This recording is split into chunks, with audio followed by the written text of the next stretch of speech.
What can really happen from one drunk selfie in a dark club? How does a blurry shot of a stranger's hands under my skirt turn into folders, dates, and a process server calling my name in front of other parents? Can you still say my husband was controlling when his only revenge was perfectly legal? Before we dive deeper into this story, I have one small request. Please subscribe, drop a like, comment, and hit that hype button to boost this channel so more people can discover these incredible stories. My name is Selene Marrow, and everyone keeps acting like one picture ruined my whole life. I do not see it that way. I am 32, I work in social media for a clothing brand, and my face and body are part of my job. If I do not look fun and wanted online, people stop caring. That is just how it works now. My husband, Aaron, is a math teacher. He is good and quiet and safe. People love to say I was lucky to have him, like that should be enough. They do not have to live with a man who sighs every time you put on a short skirt, who checks your stories like homework, who acts like every laugh in a club is an attack on the family name. The night I took that club selfie, I was drunk, happy, and a stranger's hand slid under my skirt just as I hit the button. It looked wild, yes. It looked wrong, maybe. But to me, in that second, it was just a joke. I posted it, my friends cheered, and I told myself Aaron would calm down. I never thought he would answer with quiet folders and papers. The trouble started in our small kitchen, like most things in our marriage. I was standing in front of the fridge, using the metal surface as a mirror while I put on eyeliner. The light above the stove made my skin look sharp and clean. My short black skirt hugged my hips. The glitter top was tight. I liked how I looked. I needed to like how I looked. That was half my job. Aaron stood at the sink, washing dishes from dinner. He wore his old-school t-shirt, the one with the faded logo. His shoulders were tense. Iris was in the living room with a cartoon on low volume, singing to herself. It was a normal night, but it did not feel normal to me. It felt like my life was shrinking. He asked what time I would be home. I said late. He asked if late meant midnight or 3 a.m. I said I did not know, that it depended on the music. He asked if I could at least keep my phone on, and maybe not post anything too risky this time. I said he sounded like the school principal, not my husband. His phone lay on the counter.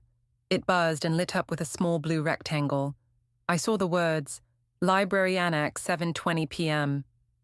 I joked that he was scheduling secret dates with books. He said it was nothing, just a reminder, and tapped it away quickly. Then he rinsed his mug and set it on the far end of the counter, away from my empty mug near the sink.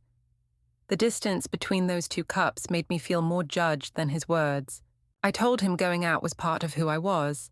I said I worked in social media, and people followed me because I was fun.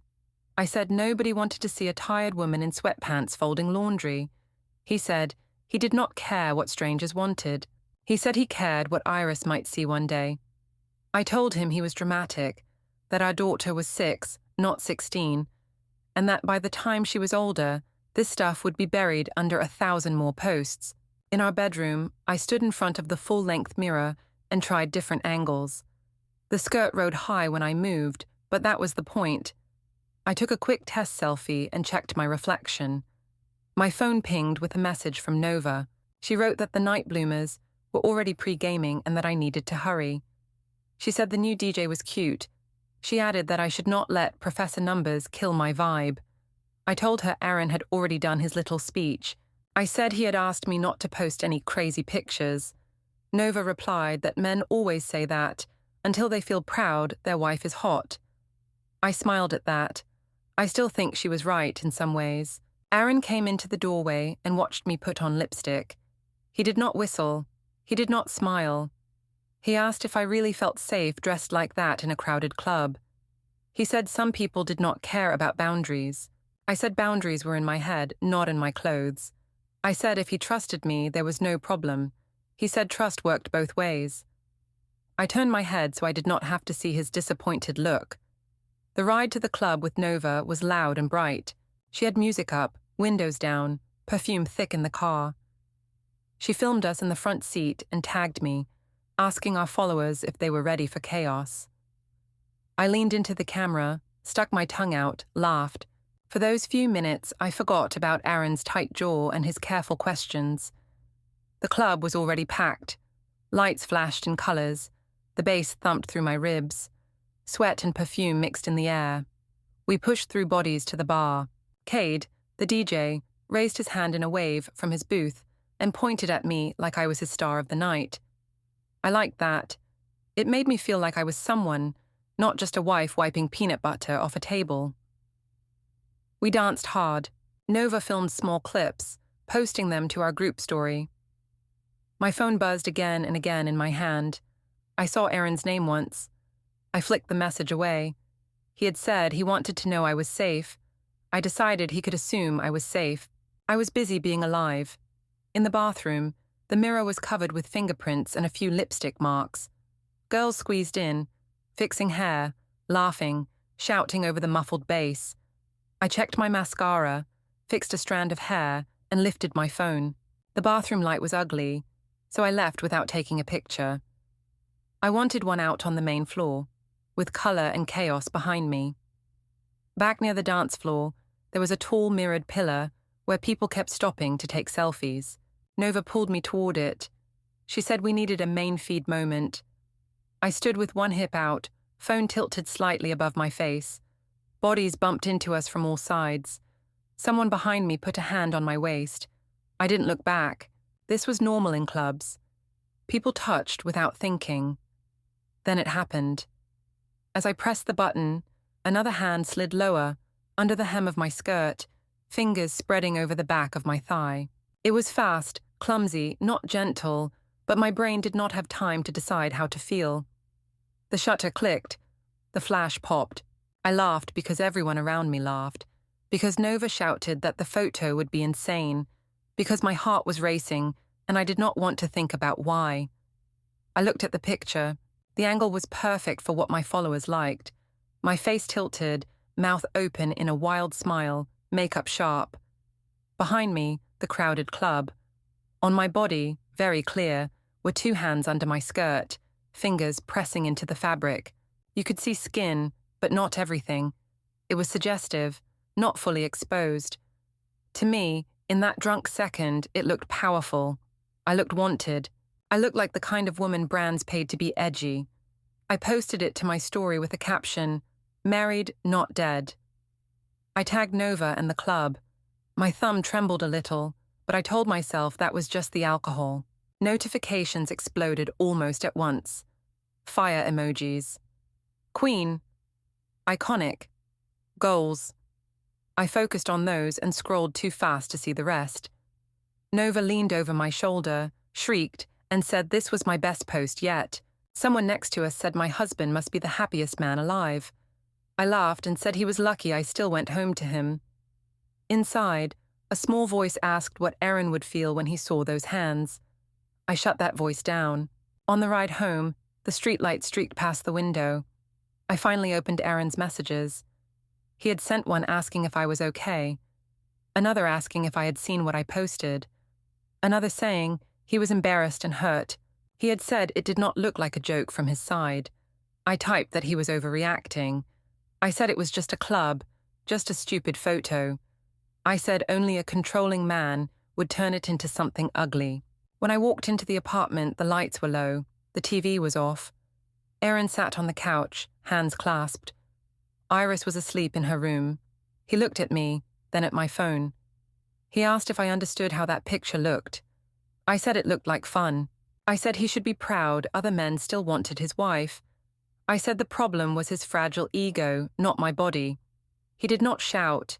He did not call me names. He just went quiet in that heavy, final way. He stood up, took a pillow and a folded blanket from the back of the couch, and walked past our bedroom. He went to the guest room. The door closed with a soft click. At the same time, my phone buzzed in my hand with a new notification from the Night Bloomers chat, showing my selfie reposted again with a row of laughing faces. As the guest room door latch clicked shut, my phone buzzed with a new Night Bloomers ping, showing my selfie reposted. The next morning, the kitchen felt colder than it should for such a small place. Aaron moved around the counters like a ghost. He made Iris's toast and cut it into neat triangles. He poured juice, packed her school bag, checked the homework folder. My phone lay on the table, screen down. I could still feel it buzzing now and then, like a tiny heartbeat. He did not look at me much. He asked Iris if she wanted strawberries in her lunch. He asked if she remembered her library book. He did not ask me anything. His mug stood again at the far end of the counter, steaming. My mug sat empty near the sink. That stupid gap between them annoyed me more than his silence. I picked up my phone. The selfie still sat in my story, full of reactions. Fire emojis, heart eyes, my hero, married but winning. There were also words like gross and poor husband, but I scrolled past those fast. I focused on the praise. I decided the angry ones belonged to jealous people. Aaron said he had to leave early to prep tests at school. His voice was soft, flat. He kissed Iris on the head. He did not kiss me. He walked out with his bag. The door closed quietly behind him. I checked my messages. Nova had written that the selfie was all over town now, that even people she did not know were reposting it. She said I had broken the local internet. I told myself that meant I had done something right. At the office, I felt the shift before I even reached my desk. People looked up when I came in, then quickly looked away, then looked again with small smiles. Someone at the far end of the open-plan floor let out a low whistle.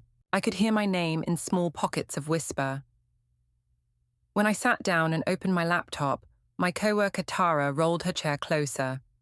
She held up her phone with my selfie on the screen. She asked if that was really me. I laughed and said yes. I said it was just a crazy night. She said I was brave. She said she could never post something like that with a husband and a kid. I shrugged and told her some men could handle a hot wife and some could not. I told a small, edited version of the story. I said Aaron had sent me like 10 messages in a row. I said he had acted like I had cheated on him. I said he told me I had humiliated him, that he had said I was a bad mother. None of that was exactly what he had said, but it felt true to me. Tara shook her head and said he sounded controlling. My boss, Damon, passed by my desk. He gave me a half smile that did not reach his eyes. He said he liked that I was on brand for wild nights, then added that he needed a quick word later. He tapped the side of my monitor and walked away. My stomach did a small flip. At lunch, I checked the Night Bloomers chat. Nova had posted a screenshot of the selfie with a caption about, "Some people don't deserve this much energy."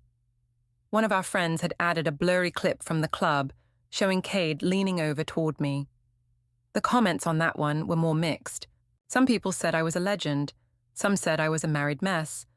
Someone had tagged my work account and written something like, "Is this the brand image now?" I tried to laugh it off.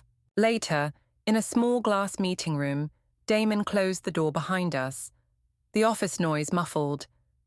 He sat across from me and put his phone on the table, screen down. He said he wanted to talk as a boss, not as a friend.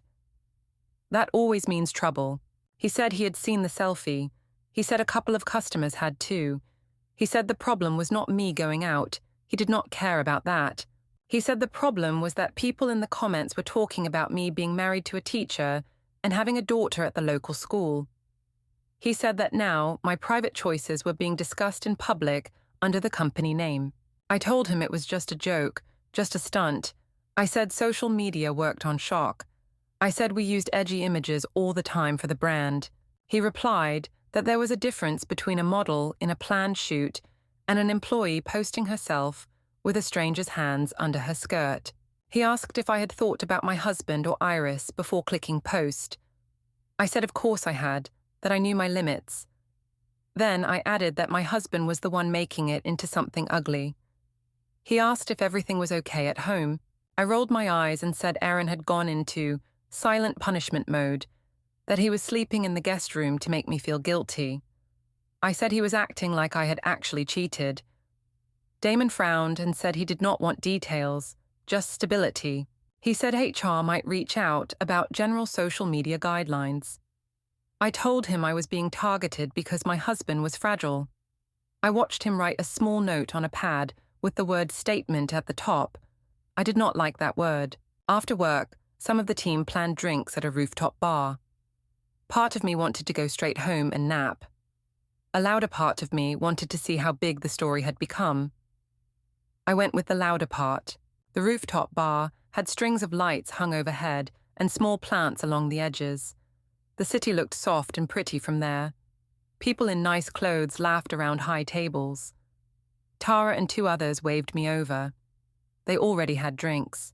They toasted to me as Queen of the Night. I laughed and let the title sit on my shoulders. They asked about Aaron. I gave them a version of the morning in the kitchen. I said he refused to look at me. I said he had moved to the guest room without explanation. I said he told me I had ruined his reputation at school. He had not actually used those exact words, but he had looked like someone whose reputation was breaking, and that was enough for me to tell it that way. I said he was acting like I had slept with half the club instead of taking one messy picture. I made him sound like a cartoon villain of jealousy. They shook their heads, said men like him were scared of women who felt alive. I nodded, feeling justified. My phone buzzed with a new notification. Cade had DM'd me. He wrote that the selfie was iconic and that my husband must be terrified and lucky as hell. He added that if my man could not handle the heat, the club always had room for me. I showed the message to Tara and Nova. They screamed and said even the guy in the picture thought Aaron was ridiculous. I did not mention to them that a small part of me felt nervous that Cade had saved the photo. I told myself it was just a compliment. As we drank, Nova asked if Iris had seen anything. I said no, that she was a child and had no phone. I said by the time she was older, nobody would remember this. Tara mentioned that parents at her cousin's school sometimes shared crazy local videos in their chats. I brushed that off. I said that was other schools, other lives. The sun slid lower, the lights turned warmer. Damon showed up briefly, spoke to a few people, then left early. I watched him go and saw him glance at his phone, then at me. His thumb swiped across the screen. For a second, I thought about following him and smoothing things over. Then a group at our table started chanting for me to tell the story again, and the urge passed. So I told it again, louder this time, like a performance. I said Aaron had nearly had a panic attack because strangers saw me being touched. I said he was trying to ban me from the club, from short skirts, from having a life. I joked that if he wanted a nun, he should have moved into a church. Everyone laughed. Nova slapped the table, wiping tears from her eyes. As I talked, someone across from me lifted their phone. The little camera light blinked on. It pointed right at me, catching my face, my gestures, my jokes about my fragile husband. I saw it and did not stop. I tilted my chin and made my voice brighter, as if an audience beyond the table needed to hear how right I was and how wrong he was. As I joked that my fragile husband couldn't handle one picture, my manager texted asking for a quick word on Monday, just as a coworker's camera light blinked on and stayed on my face. The weekend came, and the selfie was still running like its own little show without me. On Saturday morning, I tried to act normal.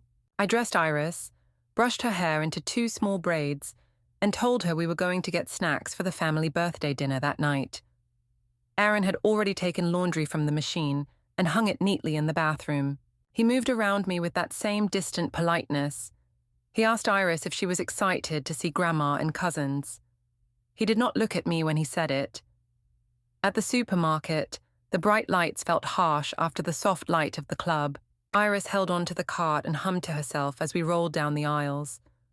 I kept checking my phone, still watching the numbers on the selfie. The view count kept climbing. Some new comments had shown up, calling me a mess, but others still called me brave, iconic, alive. I focused on those. Near the cereal aisle, I heard my name. I turned and saw one of the school moms, a woman called Priya, who always looked put together. She smiled, but it did not reach her eyes. She said she had seen my famous picture. She laughed when she said it, but I felt the edge underneath. She asked if everything was okay at home. I laughed back and said it was just a silly club moment, that people were taking it too seriously. I said my husband had gone full drama mode over one photo. I said he was acting like I had run off with a stranger when I had been home before 3. Priya pressed her lips together and said she guessed social media could be tricky. She glanced at Iris, then back at me. I hated that look. It was the look people gave to car crashes. At the checkout, Iris tugged on my sleeve and asked why that lady had looked at us like that. I told her the lady was just shy. I said grown-ups sometimes acted weird about fun. Iris nodded slowly but did not look convinced. Back at home, Aaron was at the kitchen table when we came in. Papers were spread out in front of him, small, neat stacks, school letters, a couple of bills, what looked like a printed screenshot of something on his phone. His laptop was open to a spreadsheet. I saw a line with yesterday's date and a short note, but I could not read it before he clicked to another window. On the wall beside the fridge, our family calendar hung where it always did. A new red circle had appeared around the upcoming Thursday. Inside the circle, in Aaron's careful handwriting, were the words, "Meeting, personal 5:40 p.m. I pointed at it and asked what big event that was. He said it was nothing I needed to worry about, just something he had to attend. He did not offer more, and that annoyed me. I told him if he got to question my nights out, I had the right to know where he was going too. He said he had already told me enough. We got ready for the family dinner. Iris wore a little dress with stars on it. I chose something more covered than my club outfit, but still fitted. Aaron ironed his shirt. He helped Iris with her shoes, speaking softly to her while I fixed my lipstick in the mirror by the door. He said they would have cake and see Grandma. He did not say anything about the selfie. That silence crawled on my skin. At the restaurant, the noise hit us the moment we walked in. Kids ran between tables, waiters shouted orders, chairs scraped. Our family had a long table near the back, covered in plates, menus, and party hats. Ruth stood up to hug Iris. She hugged Aaron too, longer and tighter. For me, she gave a small hug and a polite smile. We had barely sat down when one of Aaron's cousins grinned and raised his phone, waving it like a flag. He said something about having a celebrity in the family now. Another cousin laughed and asked if I planned to give any more spicy lessons to the town. People chuckled. I forced a smile and said fame was a heavy burden. Someone further down the table asked Aaron if his students had seen the photo yet. He gave a tight smile and said he hoped not. I cut in and said that if they did, at least they would know their teacher had good taste in wives. A few people laughed, some a bit too loud to feel natural. Ruth's eyes traveled from my face to the phone in the cousin's hand. They wanted the story, of course, so I gave it to them, in the version that fit me best. I told them the club had been packed and wild. I said some guy had reached around as a joke just as I took the selfie. I said I had posted it because it was funny, because it was on brand, because what was the point of going out if you could not show it? I said Aaron had flooded my phone with messages, acting like I had cheated. I said he had called me names, that he had attacked my motherhood. The words felt heavy as I spoke them, but they also felt powerful. They made me the hero and him the problem. Aaron interrupted quietly and said he had never called me a bad mother. He said he had said the picture hurt him and that he worried what it would do when Iris was older. I rolled my eyes and told everyone he was rewriting history. I said men like to paint themselves as calm victims when they were the ones who overreacted. I saw a cousin exchange a look with his wife. Ruth put her fork down. She said she had seen the selfie and the way people talked under it. She said she had watched the little clip from the rooftop bar too, where I joked that if someone treated you like a criminal, you might as well enjoy the crime. My neck warmed. I had not realized that clip had reached her. She asked if I understood how it looked to see her son sitting alone at home, while strangers online laughed about touching his wife. She said she had imagined Iris one day being old enough to search her mother's name and finding that image. She did not raise her voice, but the words landed harder than shouting. I told her younger people saw things differently. I said it was just a body and just a joke. I said it was not my fault if weak people read more into it. I said Aaron could have played along and looked cool, but instead he had moved to the guest room to punish me. Ruth shook her head and said moving to another room sometimes meant someone was trying not to explode. She said silence could be mercy. At that, I got angry. I said everyone was acting like I had slept with the man in the picture. I said all I had done was exist in a crowded space. I said if Aaron left me over one night, that would say more about him than me. A few relatives nodded awkwardly, not quite meeting my eyes. Others kept eating, pretending not to listen. The kids at the table were half aware, half busy with crayons and fries. Iris sat close to Aaron, drawing shapes on a napkin. At one point, she looked up at me and asked if the man in the picture was my friend. Her voice was small. The whole table seemed to hold its breath. I laughed too loudly and said he was nobody. I said it was just a silly pose for a camera. Aaron looked down at his plate. A cousin at the end of the table lifted his phone higher. The red recording dot was visible now. He said he was capturing a family moment for the group chat. The others laughed and told him to get my good angle. The chant started then, light and joking at first. They told me to stand up and give a toast about trust, about modern marriage, about how real love could survive anything. It was like the rooftop bar all over again, but with more children and older faces. Nova nudged me and told me not to waste the chance. She said this was my stage. I stood slowly, feeling the eyes on me, and the phone camera fixed in my direction. I could hear plates clink, chairs creak, someone's baby fussing in the background. Ruth's hands were folded on the table. Aaron's jaw was clenched, but he stayed silent, watching.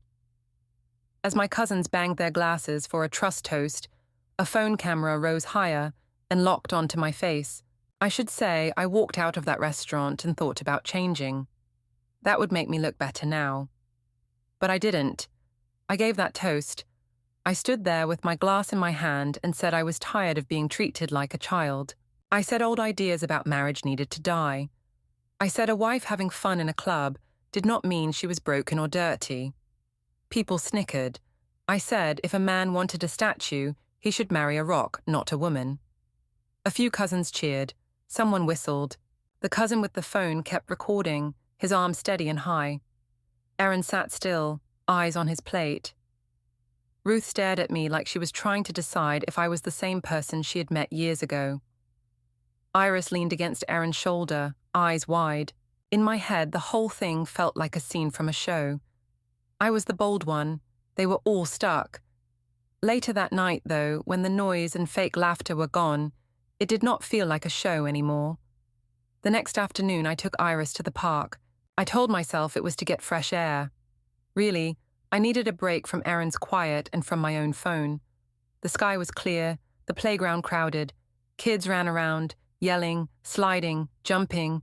Iris climbed the ladder to the slide, calling for me to watch. I smiled and waved when she shouted my name. I sat on a bench and checked my notifications anyway.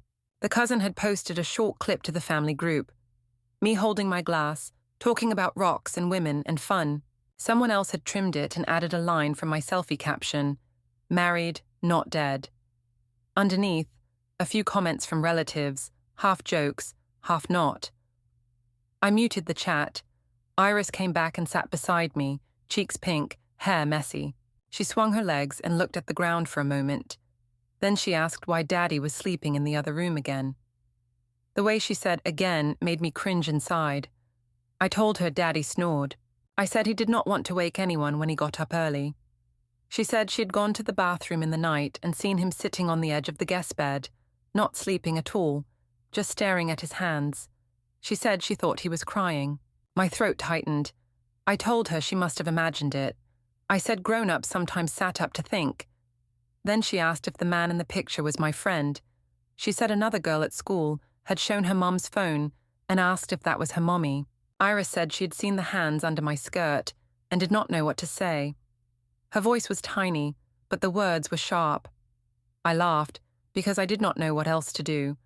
I said it was just a silly picture, like a joke, that the man was nobody. I said sometimes cameras made things look worse than they were. She looked at me with serious eyes and said her teacher had told them that if something looked wrong, they should tell a grown-up. I said I was the grown-up and I was saying it was fine. She nodded, but her shoulders curled a little, like she was colder than the air. That week, Aaron told me Ruth wanted us over for tea. I asked if she had invited me, or just him and Iris. He said both. He said they wanted to talk. I told him I was tired of talks. I said his mother had already judged me with her eyes at the restaurant. He did not argue. He just said it would be better if we went together. On the day, he drove. The car was quiet. Iris hummed a song in the back seat. I scrolled through my phone, half looking for new comments, half avoiding the old ones. At a red light, Aaron's phone buzzed in the cup holder. A preview flashed, only a contact saved as a single-star emoji, and the words, "Can confirm Thursday." He tapped the screen face down before I could see more. I asked if he had a new friend. He said nothing.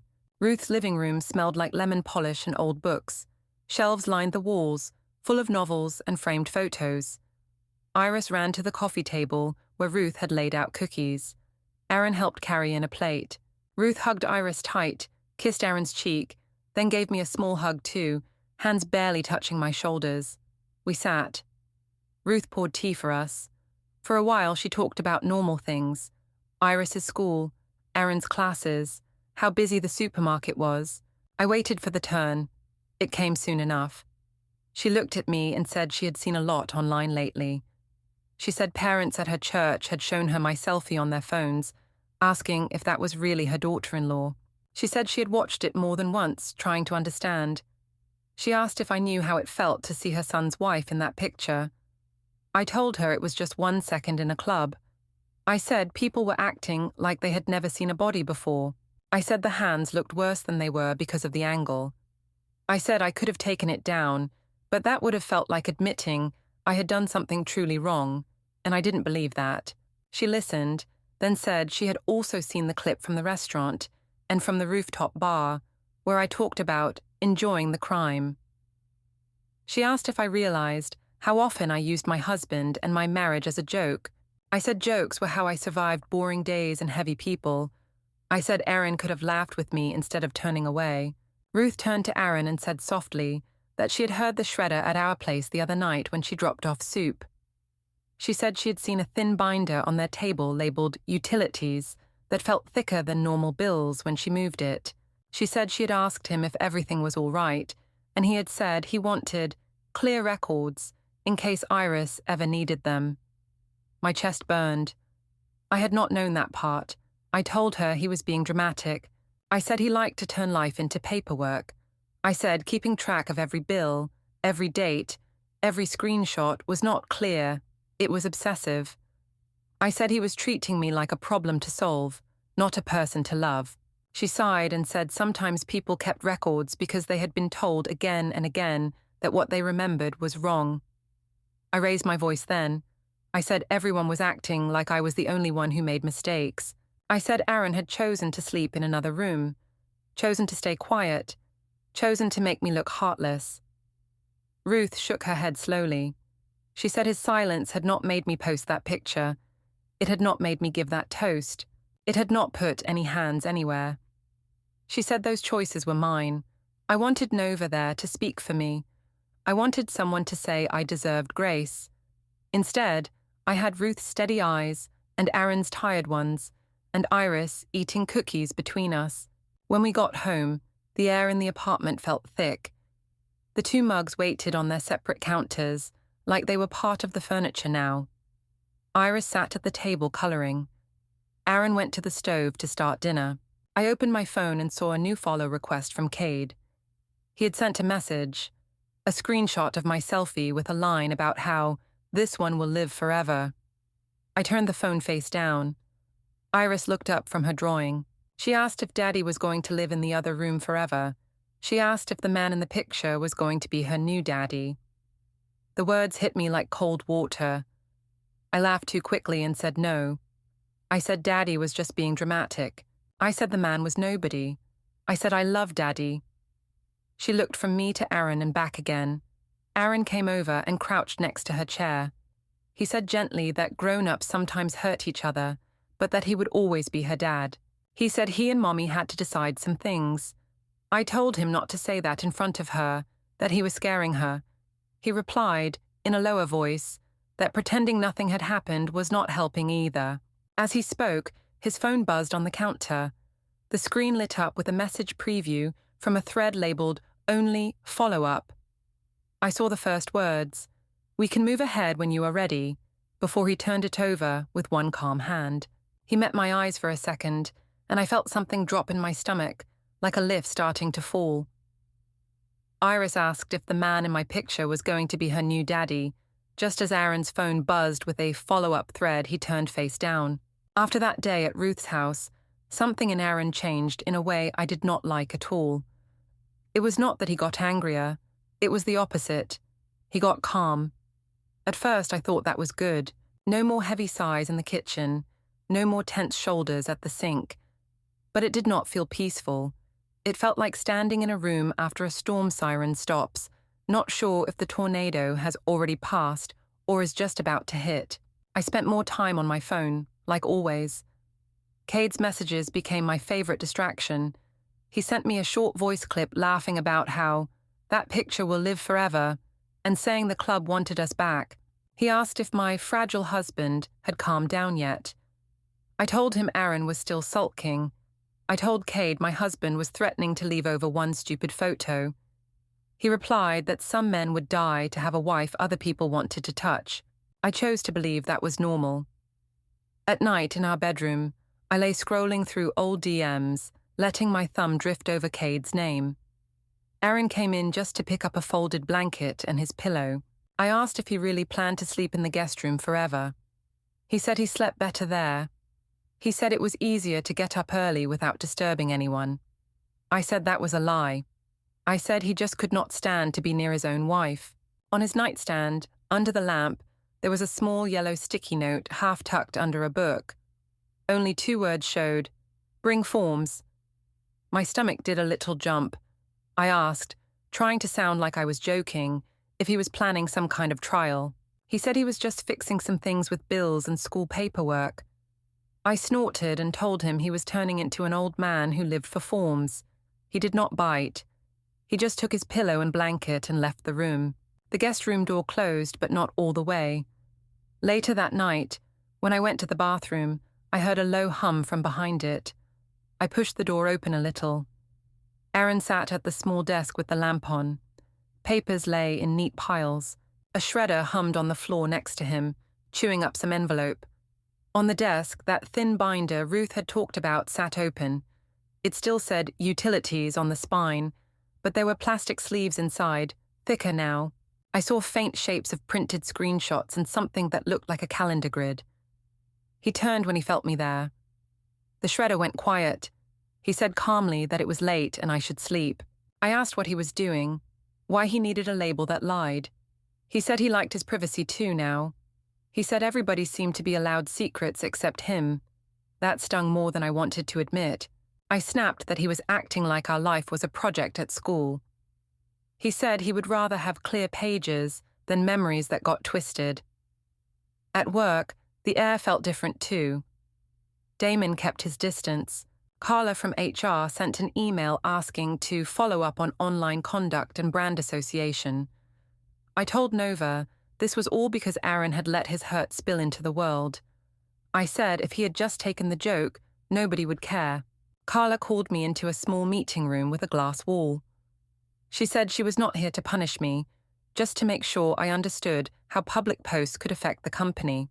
She mentioned that some parents had emailed, asking if they wanted their kids wearing clothes from a brand whose staff glorified risky behavior while married.